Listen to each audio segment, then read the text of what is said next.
Welcome to the public meeting of Tuesday, August 4th, 2026 at 4:50 p.m. in council chambers at 3 Kirkland Street West via electronic participation. The call to order is in fact at 4:50 on the nose, and we will now have a moment of silence.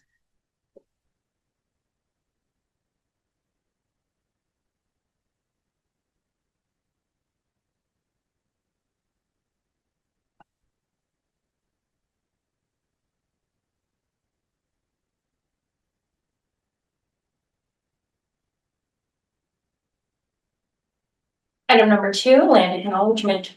We acknowledge that the town of Kirkland Lake is located on traditional and unceded territory of Indigenous people. We recognize the presence of these Indigenous people since time immemorial and honor their care and stewardship of these lands. We hereby affirm our continued commitment and responsibility to reconciliation. Item number 3, declaration of pecuniary interest for the public meeting. None noted at the table.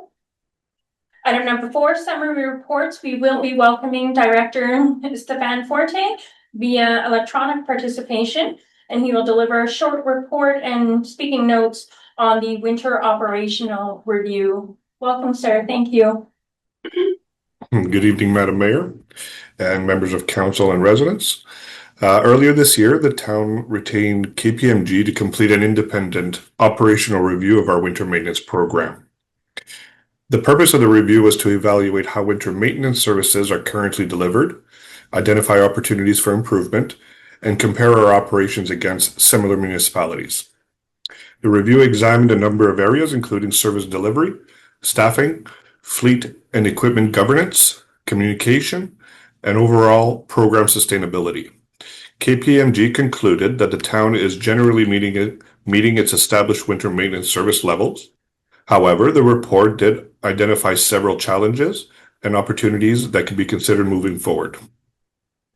Some of the key themes identified include the need for clearer communication regarding winter service levels and expectations, operational pressures during significant snow events, succession and fleet replacement planning, and the use of more consistent performance reporting to support decision-making. The report contains a series of recommendations ranging from short-term improvements to longer-term strategic considerations. At this stage, no decision have been made regarding implementation of any of the recommendation. The purpose of tonight's meeting is to provide the public with an opportunity to review the findings and share comments, feedback, and perspectives with council. Staff will consider the findings of the review along with the feedback received from council and the public as we prepare a revised winter maintenance plan that's expected to be brought forward for council's consideration later this year. Thank you, and I'll turn it back to the mayor to invite public comments. Thank you. Thank you, sir. Item number 5, confirmation of notice. Madam Deputy Clerk, how is notice given? Madam Mayor, a formal notice of the public meeting was given in accordance with the Town of Kirkland Lake's notice bylaw 2557 by publishing said notice on the town's website more than 14 days in advance as of July 9th. Supplemental notice was published in the town's social media, municipal update, and daily local radio broadcasts. Thank you. Item number 6, correspondence received. Madam Deputy Clerk, was there any correspondence received previous to this meeting? Nothing was received. Thank you. Item number 7, comments, questions from members of the public. I will now invite members of the public to the podium. Just a quick reminder, you must state your name and your address prior to speaking. For the record, we do appreciate your time coming to see us this evening. The first member may come to the podium.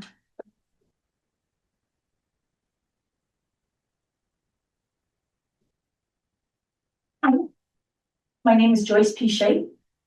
I live at the corner of Federal Street and Falls Lane. Okay. I'm not happy with the way things are going.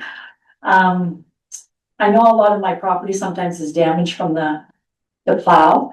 And I'm thinking we have a lot of traffic coming through there. We have tractor trailers, we have school buses, and you put up a sign, narrow roadway, which we all can see.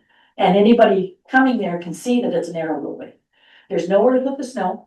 There's nowhere to put the ice. There's nowhere to put anything. And so I'm wondering whether it could just be the loader do a Foss Lane. And I don't know about the plow coming around the corner. Cause it brings my neighbors plus mine, plus, you know, and there's 4 driveways on Foss. 4 people living on there, and they all got vehicles, you know, so. I like that looked at anyway. You know, if the loader can just do it without the plow, or the plow can raise their blade, I don't know if they can. But, the loader does an excellent job. I found this winter was really good. He's an excellent, driver, and he does very well. And I told him that many times. You know, but anyway, if something could be done about that. Because of all the traffic we get through there and the narrow roadway, nowhere to put snow and ice. Oh, Okay, okay, thank you very much. We do Thanks. appreciate that.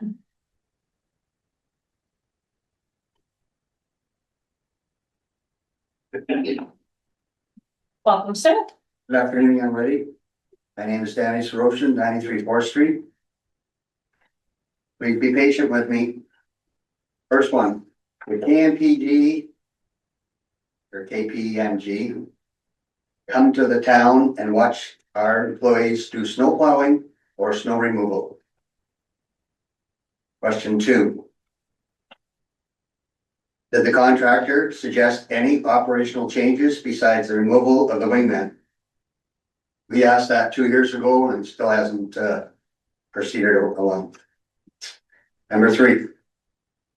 What a change to road graders to improve our fight with Mother Nature. Trade in our 2007 Volvo and get quotes and possibly lease a 3rd unit so that when our staff goes out, 3 graders and 1 single axle snowplow could do our cleanup and keep our ice depth or thickness on our road base maybe a little better to maybe cut down our cost. Number 4, when doing the downtown A-pull, and I know management has the right to schedule when the coffee breaks and lunch breaks will be taken. Can we not send half the crew for the coffee break and continue the snow removal? And then when the first crew comes back, send the second crew out to have their coffee break. Continuous work cycle. 5. Could we please think of removing McCamus Avenue between Main Street and Wood Street for the downtown A-pull? In part B of this, remove Wood Street from McCamus Avenue to Governor Road for the same idea for above, save our staff time, and I think lots of money for the taxpayer. 6. Stop removing commercial snow on Kirkpatrick Avenue between Prospect and Duncan Avenue. Kirkland Street between Prospect and Governor Road West. Laval Avenue between Governor Road and Kirkland Street would save our staff time and money for the taxpayer. 7. Install 2 dash cams in the road foreman's trucks could help in enforcement of offenders putting snow on the road allowance. 8. Please add to the policy booklet. See something, say something. Report incidents to your supervisors. Number 9, could you please define the parking bylaw and devote all available assets to enforcement? Thanks very much for your time. Good luck. Thank you for those comments, sir. Anything further from members of the public? Nothing further noted. Madam Deputy Clerk, would you please read the direction moving forward? That council received the comments from members of the public, and that council further discussed the winter maintenance review at the committee of the whole meeting on August 11th, 2026. Thank you. This is the direction coming from this public meeting. Item number 9, adjournment, and this meeting is now called adjourned.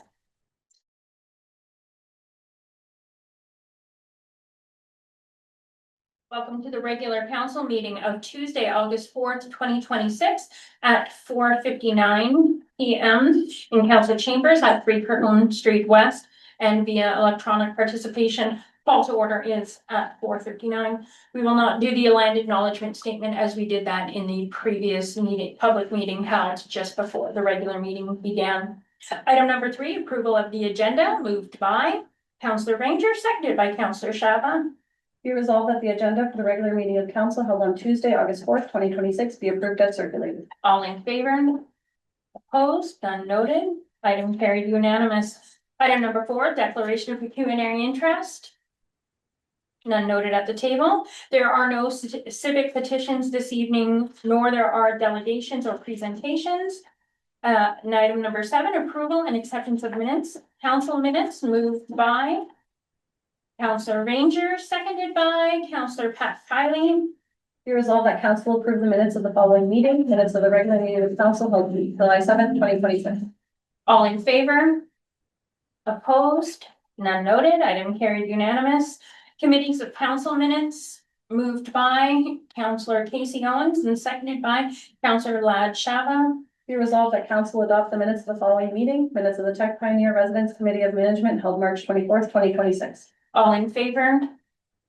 Opposed? None noted. Item carried unanimous. Local and regional board minutes moved by Councillor Rick Owens, seconded by Councillor Janet Ranger.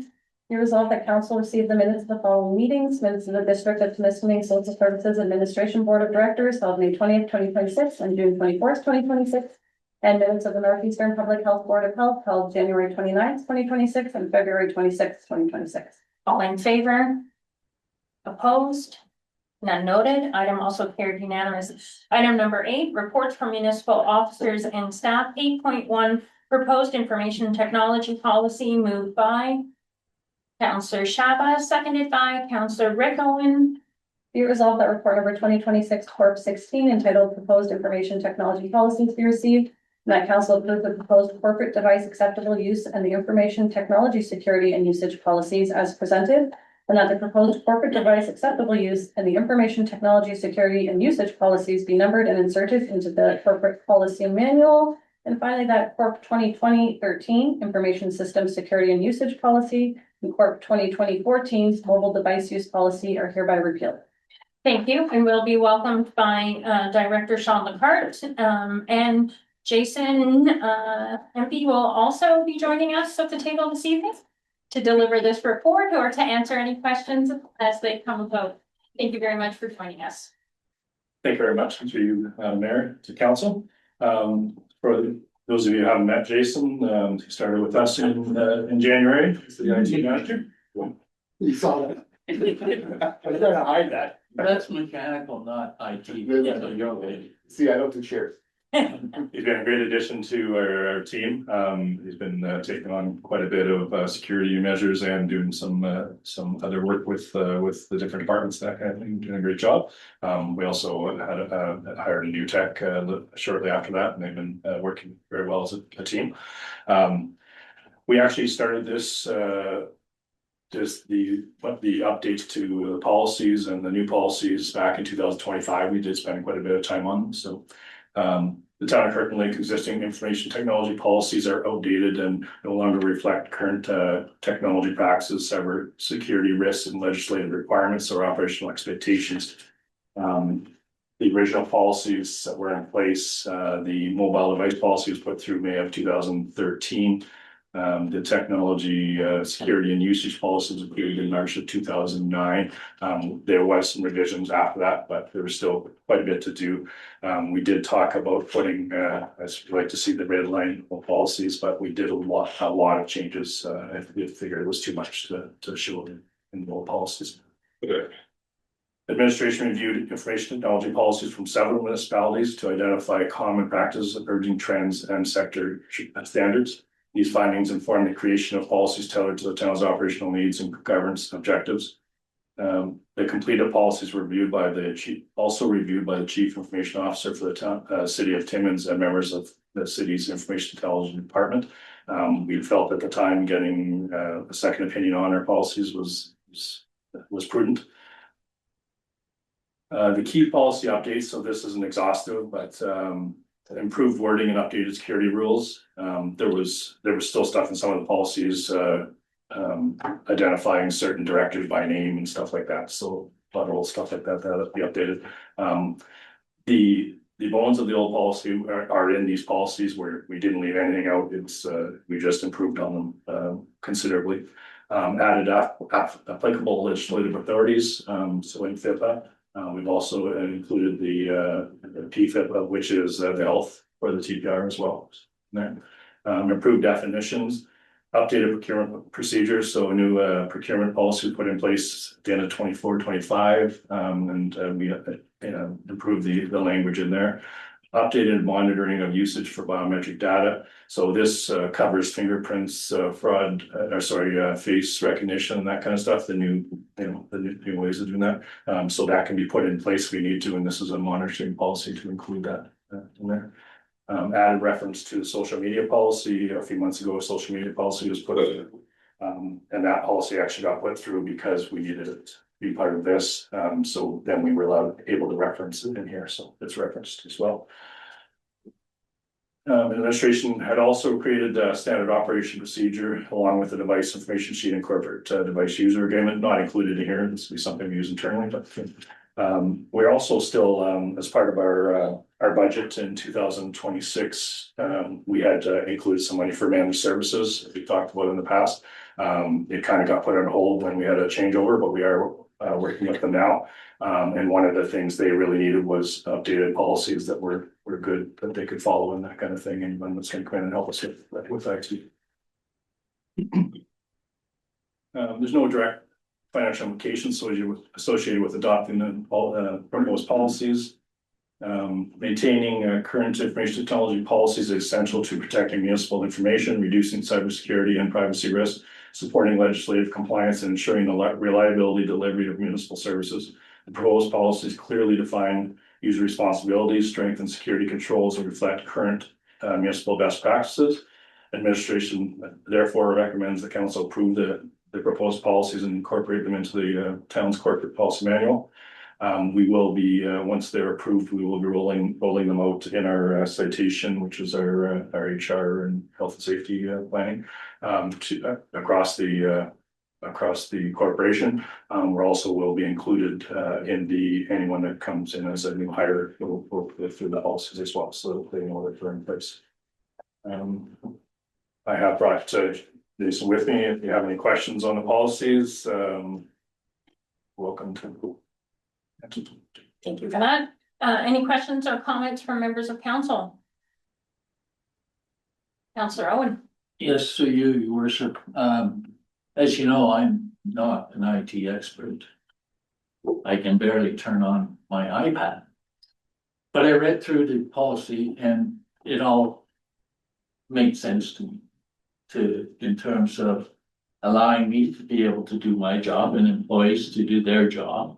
At the same time, protecting the corporation, especially the one line about if you're it's with the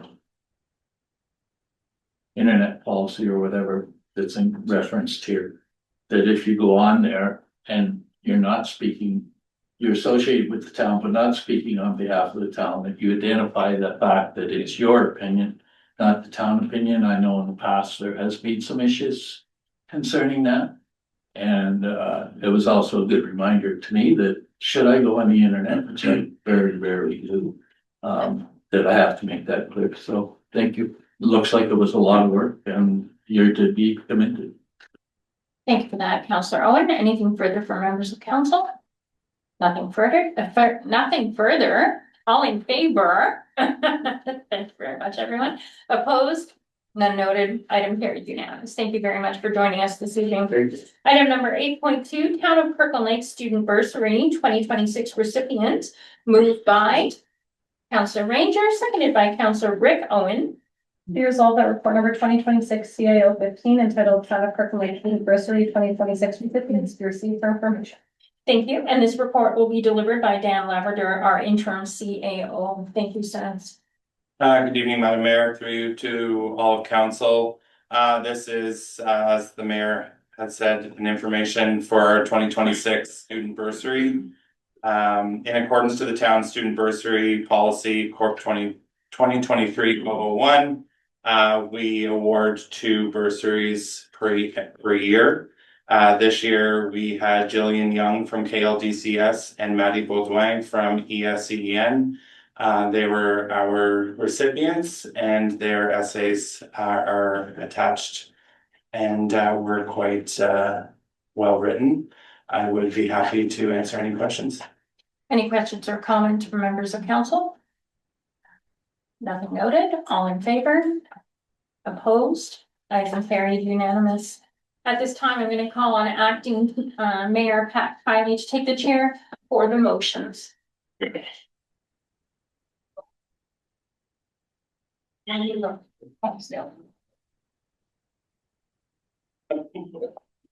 Rick, but because Rick is. Yeah, That's just easy. Item number 9, parking bylaw amendment for no parking zone. Whereas Read the motion. Whereas Kirkland Lake is experiencing residential and commercial growth with more growth anticipated, and whereas this has resulted in increased passenger and commercial vehicles on Government Road, and whereas the increased traffic has led to unsafe situations and damage to parked vehicles, especially between LaBelle Avenue and Prospect Avenue, and whereas the road is just wide enough during summer conditions, but is more dangerous during the winter months due to snow buildup on both sides of the road, and whereas it is not practical to widen Government Road due to sidewalks, storefronts, and excessive blasting to remove rock cuts, and whereas it is desirable to make Kirkland Lake as safe as possible, therefore be it resolved that administration be directed to bring back a report to council on options to increase safety on Government Road between LaBelle Avenue to Prospect Avenue. Councillor Owens, you speak on behalf of the motion. Yes, through you, acting mayor. I've seen people pick their mirrors off the ground during the summertime because they were hit by a vehicle going through. I also witnessed an accident where a truck was actually written off as a result of the amount of damage done to it after being hit by a commercial vehicle. We're kind of boxed in there. We don't have a lot of different things, I believe, that we could do. I think we should rely on the expertise of our works department to come back with the recommendations. But I will always put public safety ahead of everything else. And I think, you know, I'm very happy, extremely happy that we are experiencing residential growth and growth, industrial growth. These are good things for Kirkland Lake. So now we have to adjust to accommodate. And I think this, looking at this is part of the adjustment. Thank you. I'd ask Mayor Stacy White to seconder the motion, speak on behalf of that motion. Thank you, acting Mayor Kiley. I don't think we really need to redebate it because we had a full-on debate last time. The question this time is just whether we should have the open public meeting first or the report first. So this kind of is the rewrite of what was settled upon with the CAO and the municipal clerk. And because there are more safety issues coming up, I think we can do it all at once. So I have nothing to add further to what we discussed at the time again. Thank you. Any further discussion from council? May I have a mover? Oh, Sorry, through acting mayor, I sorry. just to the mover and seconder, I don't know if it would be wise if we put a date on it. It'd be, like, so that we get in the report by a certain time.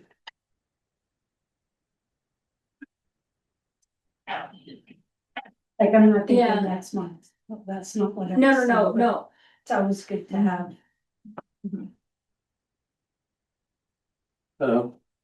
You're down. Yeah. Any comment? Yeah, through you, acting mayor.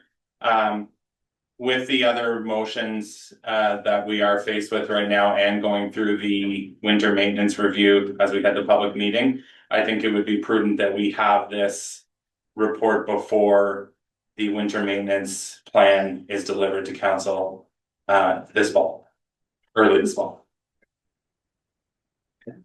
No further comments? We have the mover?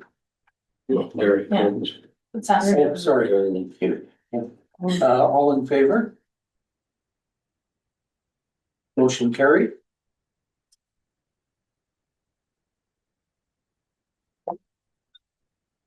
Item 9.3, request for the permanent doubling of the Ontario Community Infrastructure Fund, OSIF.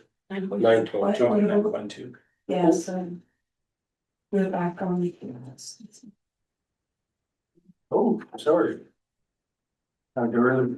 Item 9.2. Increased overnight winter parking fines, a notice. Council, I'll have you read the motion.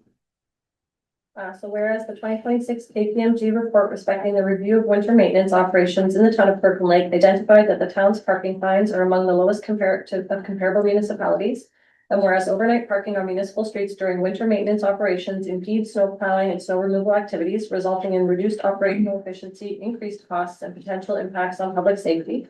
And whereas a number of residents have repeatedly failed to comply with the town's overnight parking restrictions despite ongoing education and enforcement efforts. And whereas the current fine of $30 has not provided a sufficient deterrent to ensure compliance with the town's winter parking regulations. Now, therefore, be it resolved that council direct administration bring a report on suggestions to increase the fine for overnight winter parking infractions from $30 to an average based on comparable municipalities. And be it further resolved that the purpose of the increase be to improve compliance with overnight winter parking restrictions, support efficient snow plowing and snow removal operations, and align the town's enforcement measures more closely with those of comparable municipalities. I call on Councillor Casey Mullins to speak on behalf of that motion. Thank you, through you, acting chair. I think the motion speaks for itself. We can't rely on cooperation from residents solely. It doesn't work. Some people, for whatever reason, choose to issue bylaws. $30 isn't enough of a deterrent. I'd like to see us join Tapas casing. I don't know if it's too much of a jump in one shot, but if you don't follow the rules, you should be paying. And it's simple as that. Great. Councillor Dykens, would you second? Yeah, I of course fully support this motion, because of that compliance, we need better compliance. It creates major safety issues because the plow goes around a car, but once car or vehicle, then once vehicle moves, there's still snow there for a long time, and it makes a 2-lane road 1 lane for a long period of time. And so it's a huge safety issue, and $30 hasn't been a deterrent. So if we can look at making something, make it safer and also easier for the staff to do their job. Thank you.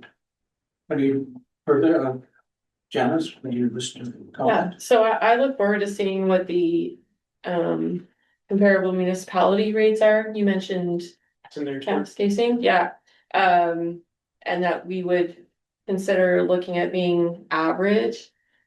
I'll wait to see what, as council we look to, but I don't want to be average. I want to look at it being painful at this point. That's my position. It needs to be greatly enforced in the monetary amount that it's going to cost somebody to not follow the rules, and because it greatly affects the community on many levels. So we'll see. Councillor Shelba? Yeah, through you, acting chair, yeah, I agree with this because $30 people just brush it off. And increasing that amount, it will serve two purposes. One is to deter people, the other one being that if you don't pay, my understanding is that you can't get your license plate renewed. So staff might want to look into that. If you go there and they pick it up, that you have a municipal fines of rectal nature. That'll be very difficult to have you unless there's new. I'm speaking from relative experience. I'll tell you which relative. Certainly would have their attention. Any further comments? All in favor? Yeah. Motion carried.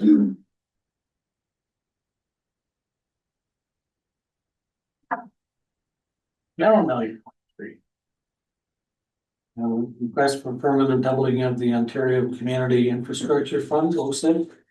Beyond 2026. Mayor Stacy White, that was your motion, who wants to speak on behalf? Yeah, I'll just have the deputy clerk read it beforehand. Thank you, acting mayor. Whereas recent municipal infrastructure funding programs by the government of Canada and province of Ontario have tended to prioritize growth-related or housing-enabled infrastructure projects over infrastructure renewal needs. And whereas the government of Ontario has regulated municipal infrastructure asset management through OREG 58817, Asset Management Planning for Municipal Infrastructure, under the Infrastructure for Jobs and Prosperity Act 2015. And whereas municipal asset management plans and the Financial Accountability Office of Ontario have identified that municipalities have significant state of good repair backlogs and renewal needs for infrastructure. And whereas the government of Ontario doubled the Ontario Community Infrastructure Fund, OSIF, from 200 million per year to 400 million per year for 2021 to 2026, but has not publicly committed to maintaining this level of funding beyond 2026. And whereas the OSIF has become a vital and indispensable resource for municipalities, assisting them with improving their asset management programs and meeting community preserving infrastructure renewal needs. And whereas increased geopolitical uncertainty is threatening the economic prosperity of Canada, Ontario, and every municipality. And whereas municipal infrastructure is a key enabler and preserver of economic prosperity. And whereas the Municipal Finance Officers Association of Ontario, MFOA, has heard from its members and their municipalities' concerns regarding the potential erosion of existing municipal infrastructure and thus service levels in the light of ongoing focus on house enabling infrastructure by grant funding programs. Now therefore be it resolved that Council for the Corporation of the Town of Kirkland Lake support the letter as drafted by MFOA as attached, requesting that the doubling of the Ontario Community Infrastructure Fund be made permanent in advance of the allocations for the 2027 calendar year, helping municipalities to continue building house enabling infrastructure while preserving the economic value provided by existing infrastructure. And finally, that a copy of this motion be forwarded to the Premier of Ontario, Minister of Infrastructure, MFOA, the Association of Municipalities of Ontario, AMO, Federation of Northern Ontario Municipalities, FNOM, and all municipalities within the Timiskaming District. Very White, you may speak on behalf of the motion. Thank you, through you, acting mayor Kylie. So the motion itself is pretty self-explanatory. This did come to all of council via emails through the Municipal Finance Officers Association of Ontario. It simply asks, it's a letter of support on what they've already produced. But just for curiosity's sake, I did go back to see what we've used our OSIP funding for since 2023. 2023, we allocated funds from OSIP to the design of Taylor Avenue to the tune of $96,000 and change. 2024, 1.67 million and change to, again, the Taylor Avenue reconstruction. That's where we allocated those funds in the budget for 2024, 2025. Our portion of Connecting Link was paid through that funding at 366,000 and change. And this year, our budget was 1.75 million to the water main relining from OSIP funding. And because we've projected now into 2027 and 2028, also in 28, we have allocated potentially OSIP funding in the tune of 1.75 again to water main relining. So those are the kind of projects that OSIP funding is used for in the town of Kirkland Lake. And so we can definitely see how valuable it is to our community. Thank you. Yeah, if I may comment, it's a considerable amount that we have been given, and to lose that in the following year and onward would be a big challenge for the town. Any comments from councilors? Seconder. Seconder, sorry. No, you said it well, and so did the mayor. Thank you. All in favor? Motion carried. Item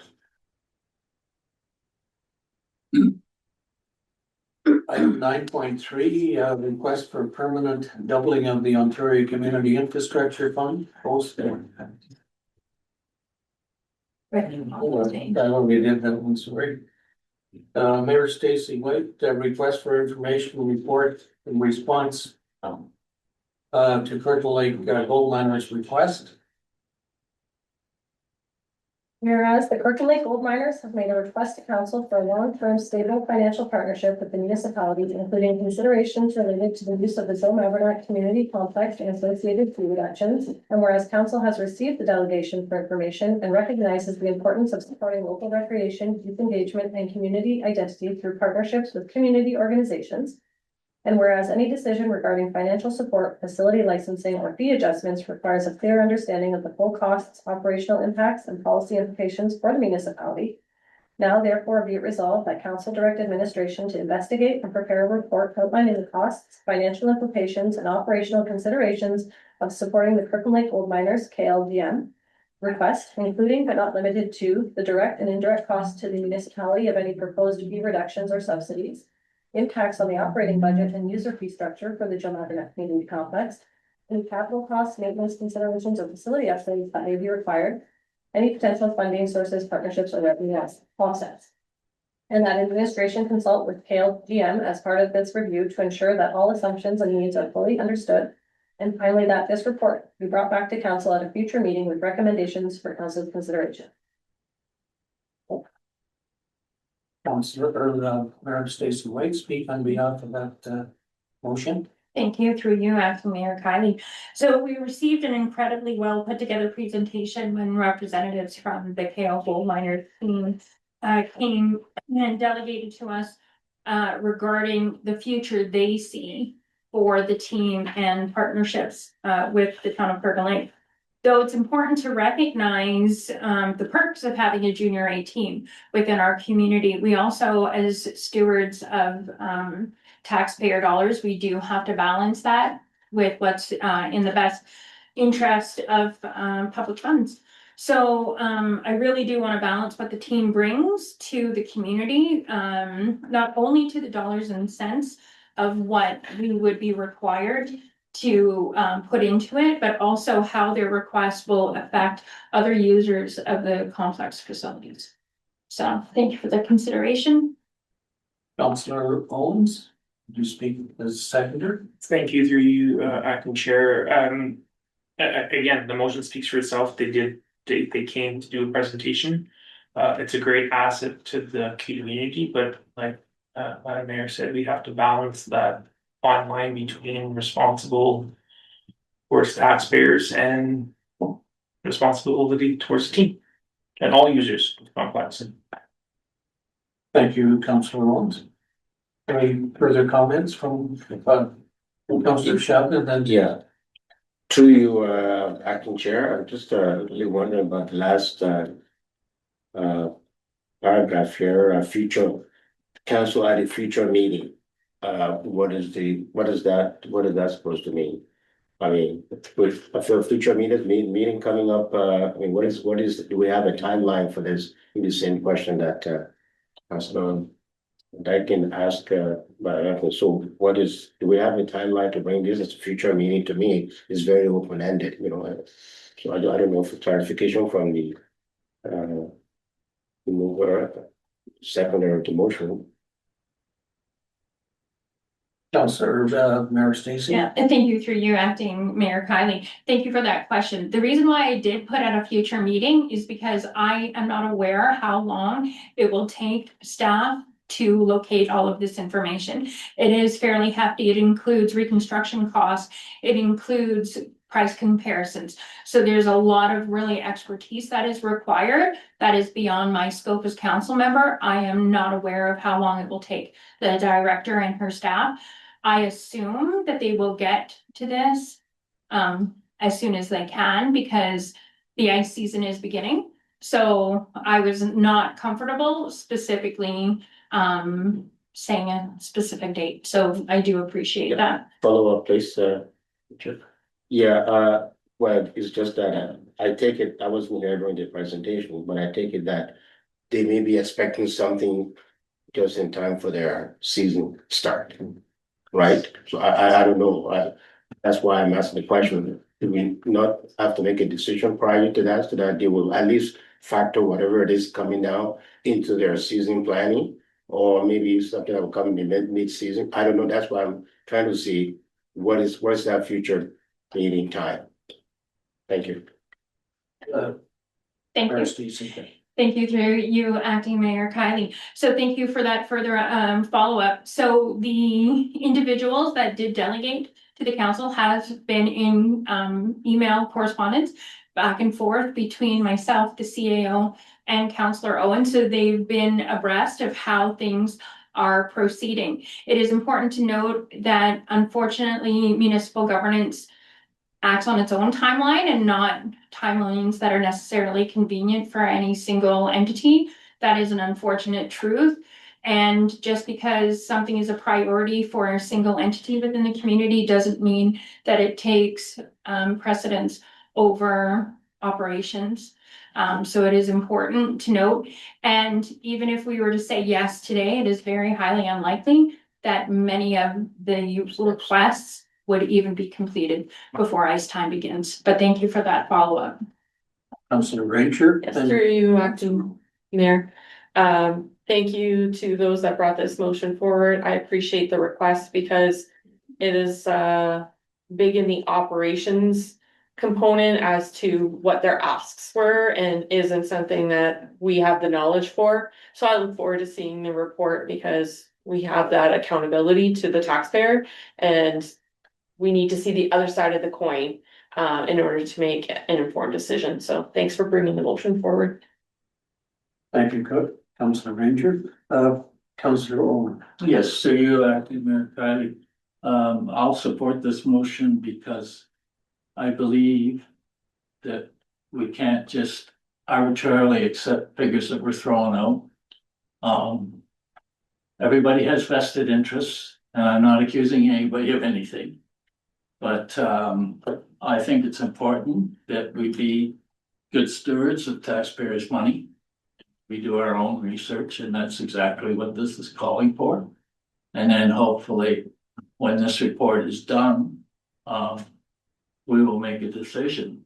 And it may be piecemeal. They may get some of the things they asked for, and other things council may decide are not in the best interest of the ratepayers. But I gotta commend the mayor and Casey, Councillor Owens for bringing this forward. It's important that we look at both sides. Yeah, if I may comment, there are financial implications based on their presentation that we don't know of and really haven't budgeted for in this budget, so this is a reasonable request. Any further comments? All in favor? Motion carried. Thank you.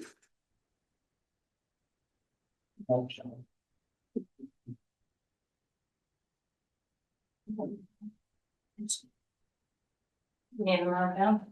Can I might have named Armada? Yeah. Thank you, Acting Mayor Kylie. I do appreciate you taking chair for all those motions today. Moving on.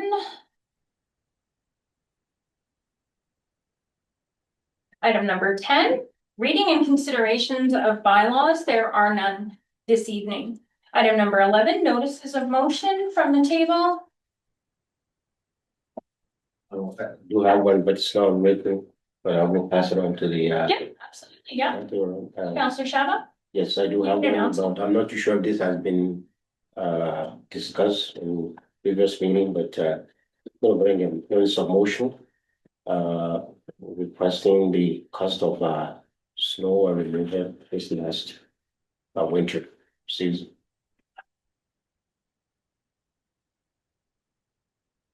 So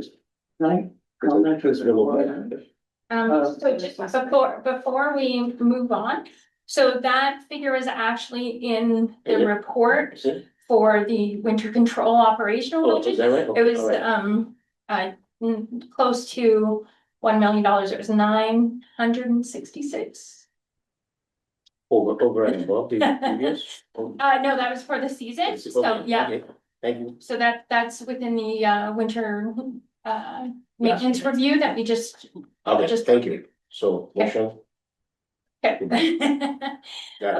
Okay, anything? I Your Honor, I neglected to mention, and Rick and I have discussed this, that one recommendation in the snow removal was contracting.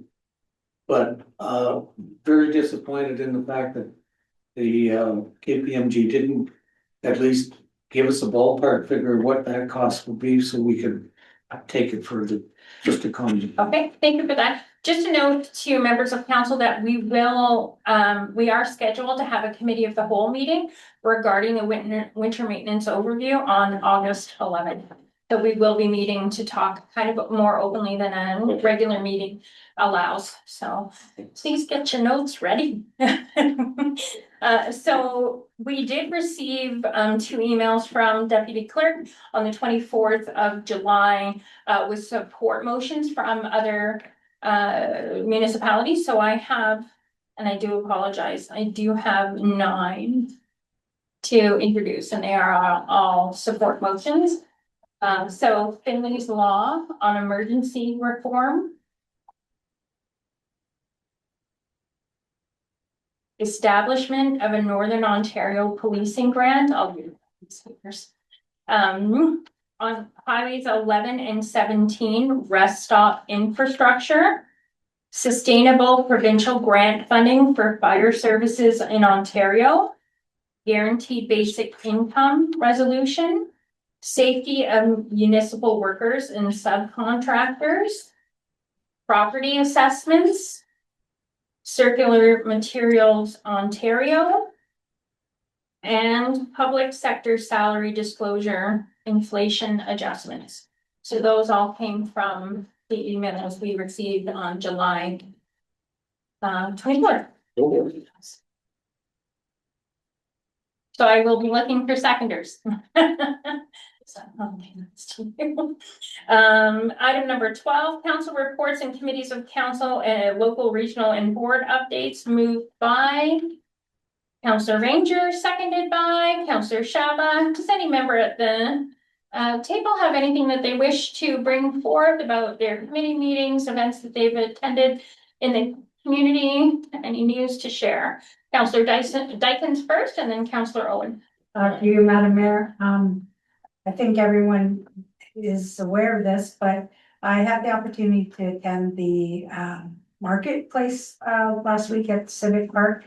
And I don't think we can too often commend people. So I want to say whoever had that vision, and then those who carried it forward, and now I understand it's under Director Kim Walker's direction. It's amazing. It's just overflowing. I saw it again tonight. It's a great thing for our community. So I just want to mention that. I think we need to do that more often. Brilliant, thank you. Councillor Owen. Yes, through you, Madam Mayor. I thought I had 3 notices of motion tonight, and then I met with interim CIO Dan to find out that I'm moving slower these days because all these things are already being looked at. The first one was a sign put up by the ONR at the intersection of Conroy Avenue and Government Road. It's a big sign. It says Kirkland Lake Swastika, whatever. It creates a huge blind spot for anybody coming out of Conroy. It's a very dangerous situation, but we're already looking into that. So hopefully, we'll get a report back on that. The second one was, since the post office has re-landscaped the front of their building, that's put the accessible parking spot quite far from the sidewalk to actually go into the building, which doesn't make a lot of sense, especially in the summertime. So I was suggesting to Dan that I put forward a motion to move the parking lot, but I found out that it's already been applied to by the post office, I believe, to move that. So again, I'm a little bit slow. The last one is the situation on Second Street and Young Avenue. A resident approached me, this week. He was very clear that he was not complaining, but he had a concern about safety in his neighborhood. And at that corner, on both sides of the road, vehicles are parking right up to the intersection, again, creating blind spots. So he was wondering what we could do about it. Initially, I said I would, send an email to the, bylaw officer and CC it to the CAO. But it's not actually anything to do with our bylaws. It actually has to do with Highway Traffic Act, where you can only park so close to an intersection. There's so many meters you have to be away from the intersection, which puts it in the hands of the OPP to enforce. So the resident suggested that perhaps we could put up at that intersection, no parking from here to corner signs.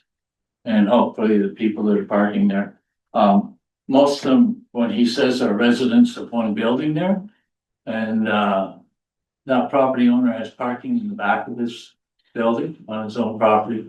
He also owns a vacant lot across the road. So there's plenty of parking for the residents. So, but again, this was already in the works. So I'm either gonna have to get faster or always consult the CAO before notice of motion, so. That sounds good. Counselor Owens. Thank you, through you, Madam Mayor. On July 21st, I attended a meeting with our CAO and the mayor with the acting medical officer of health for Northeastern Public Health, Dr. Leanna Lee. She's with Northeastern for 1 year. Started on July 6th, I believe it was, or yeah, it was July 6th in person. So she committed to moving to Timmins for 1 year, and she was doing a tour of the health unit and going through the southern part. The one comment we all made was that we were happy to see her actually in the building, which was a first for Northeastern Public Health. Hadn't happened since the merger. And we shared and I've been pretty vocal about this since I've sat on THU and public health, pulling the blanket towards Kirkland Lake and the southern part of the region. There's inequities between Timmins and it's not a Timmins organization, it's a Northeastern Ontario organization. And as in the case of, and I might not be making friends in Timmins by saying this, as in the case when it comes to Timmins-based organizations or entities, the blanket is often pulled towards Timmins, and it's not fair for the rest of the groups that fund these entities. So we shared in our concern for that, and she acknowledged it and something she wants to work on, but just got a year to do it. Thank you. Anything further from members of council? Okay, for my part, we received the annual report from Roma. Not only did the report include the audited financial statements for 2025, it also highlighted the priorities which they are lobbying the government for on our behalves, including establishing long-term predictable infrastructure, funding grants, creating a dedicated stream with Building Faster Fund for small, rural, and northern communities to ensure fair access, and of course, we're advocating for that at this table as well. There's multiple others, but I will not bore you with it, but we do have to recognize that Roma as an association does lobby the government pretty heavily on our behalf.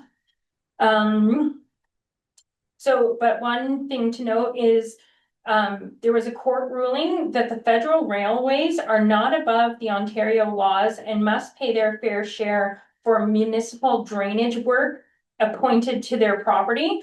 Roma was granted intervenor status in a dispute between Canadian Pacific Railway and the municipality of Chatham-Kent over costs related to critical drain work on CP property, highlighting the broader impact of federal railway practices on rural municipalities.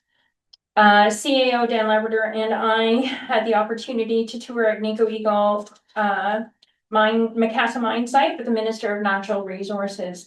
the Honorable Mike Harris. I attended a webinar with City Logics. It is a company which offers end-to-end asset management solutions. So it was a sales pitch, but it did, because of the information within, it did actually inspire me to talk with the CAO regarding some motions that I will be bringing forward about pavement conditions and traffic counts and whatnot. So even though it was a sales pitch, you can take that and actually move it into the actual council framework of responsibilities. I did attend a webinar for AMO prior to us going in 10 days, 11 days. Their conference priorities and key messages will be long-term infrastructure funding for housing and economy, full fund health and social services that are provincial responsibilities, and to work with the municipal and federal governments to address the homeless crisis. All these topics, of course, are always being discussed, and again, AMO is lobbying the government on our behalf as well. I attended the webinar offered in conjunction with the Federation of Canadian Municipalities and Canada Post regarding the transformation of postal services. We know due to experiencing federal and operational pressures, there was a need to change their business model. Canada Post has more than 60,000 employees and serves approximately 17.8 million addresses across Canada, and they're adding more every day. So this is but the beginning of the transformation, and it will take several years to actually go through from where they're beginning to where their vision is to end up. Though I have about 6 pages of notes, because me being me, the biggest takeaway from this session was actually discovering there is a delivery accommodation program for those who are serviced by community mailbox. So if individuals require accommodations to access these community boxes, they can call their local Canada Post. And even if it's due, like short-term due to surgeries or injuries, they can actually get accommodations that they need just by calling their local Canada Post. So that was definitely worth attending. I did receive an email introduction from the top aggregate producing municipalities of Ontario called TAPMO, including the new TAPMO initiative designed to help municipalities stay informed about proposals related to aggregate extraction across Ontario. So beginning in June, TAPMO is actively monitoring postings on the Environmental Registry of Ontario related to the Aggregate Resources Act, including proposals that may affect municipal planning, infrastructure, environmental protection, and community well-being. I could go on. I'm going to skip most of it because we want to get out. The sun is shining. But it is important to note that these are the kind of connections that are being made and sent to CAO, myself, and the clerk. If one of the three of us get stuff like this, we in general send it to the other two so that we can be on top of these changes. Councillor Owens did mention meeting with the MOH. And then finally, I gave the welcome speech on the opening night of Tally's Folly, as presented by the University of Windsor's Dramatic Arts Innovation Lab. The play was set in the 1940s, and it's a 97-minute telling of a relationship through one single conversation. The performance was incredible, and it was definitely a good send-off to the former and previous co-chairs, Peggy and Tina, who has done incredible work for Save the LaSalle over the last year. And we always want to commend people in our community, especially those that come back to our community to help serve the community that we all love. So thank you for that. That being said, can you read the motion again? Because we're long-winded as usual. Feel as though that the verbal updates from members of council be received. All in favor? Opposed? Motion carried. Item number 13, proclamations and recognitions, moved by Councillor Shadow, seconded by Councillor Ranger. Be resolved that council sanction the proclamations of International Overdose Awareness Day, August 31st, 2026 in the town of Kirkland Lake. Thank you. Whereas the corporation of the town of Kirkland Lake acknowledged the harm and hardship caused by drug poisoning, also known as overdose. Drug addiction is a chronic disease characterized by compulsive or difficult to control drug use despite the harmful consequences. And whereas recognizing Overdose Awareness Day sends a strong message to former or current substance abuse users, namely that they are valued, that that overdose death is preventable.